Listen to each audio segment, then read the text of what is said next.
d'idées méthodes agiles en général, hein, donc il y en a plusieurs.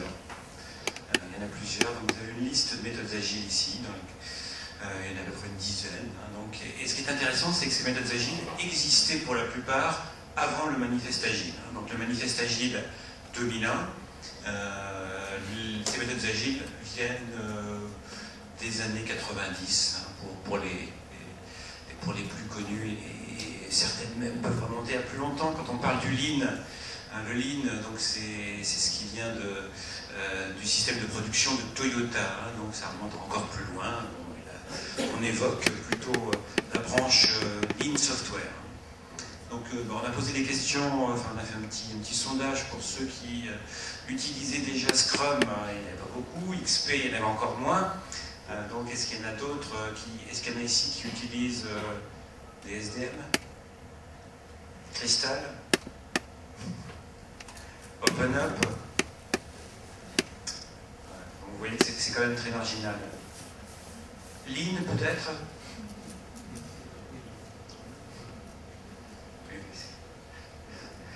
C'est un spécialiste qui utilise tout là.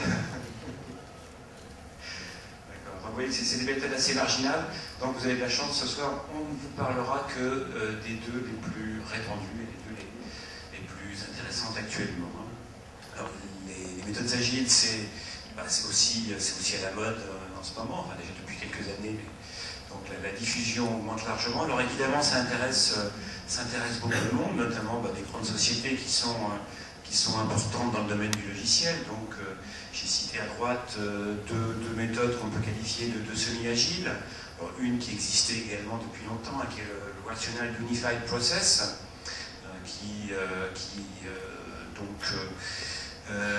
est au moins itératif et incrémental. Et puis Microsoft a proposé quelque chose aussi qui s'appelle MSF Agile il y a quelques années.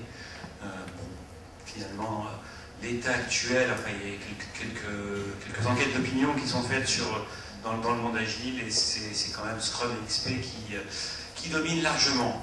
Je ne vous dis pas dans quel ordre. Voilà, donc les méthodes agiles, on a vu différentes façons de les aborder. L'aspect manifeste, hein, donc, qui véhicule un certain nombre de valeurs, un certain nombre de principes. L'aspect méthode, il y a une liste de méthodes, on peut se positionner par rapport à une d'entre elles.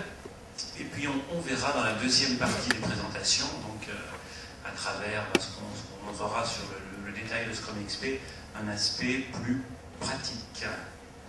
Voilà. En tout cas, l'agilité, c'est du changement. C'est un changement culturel important. Donc c'est bien que la soirée de ce soir s'appelle l'esprit agile, pour montrer que l'esprit doit changer pour être agile. Alors peut-être il y en a qui sont naturellement agiles, hein. On verra tout à l'heure quelques exemples. Voilà, sinon on a pu être déformé. Et l'agilité, c'est bien souvent le retour au bon sens. Donc changer une autre vision. Et donc pour arriver, alors bon, je n'ai pas posé la question aussi, mais je pourrais le faire, qui ici n'est pas impliqué dans le développement de logiciels, c'est-à-dire est venu pour voir des choses dans le développement de projets qui n'est pas du logiciel. D'accord, c'est quand même du projet. Vous êtes intéressé aux méthodes agiles pour...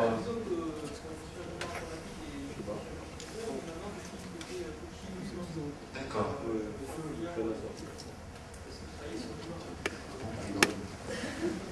D'accord. Et est-ce que ça s'applique à tel type de projet que le logiciel? Bon, extreme programming, dedans il y a programming, donc ça fait logiciel. Voilà, Scrum, oui, ça peut s'appliquer à n'importe quoi. Scrum, c'est une technique de gestion de projet, comme on va le voir, qui peut s'appliquer à n'importe quel type de projet, même si évidemment les racines et l'application actuelle se font essentiellement dans le domaine du développement logiciel. Voilà donc une autre approche différente. Vous verrez quand même qu'elle est basée sur des fondements extrêmement solides. Et donc on peut se poser la question pour du développement de logiciels en tout cas, comme le dit Thierry comment déjà? Celui qui fait la publicité pour Nespresso. Thierry Clounet alors. Agile, what else? Une autre façon de le dire, hein, c'est quand on réfléchit à l'état de ce qu'on appelle l'ingénierie du logiciel, et la phrase ne vient pas de moi, elle vient de quelqu'un qui est très célèbre, que les plus anciens connaissent peut-être, qui est Tom DeMarco, hein, quand on lui demandait l'état de l'ingénierie du logiciel, il y a quelques années, il disait, voilà, pour résumer, il disait agilité 1, n'importe quoi d'autre 0.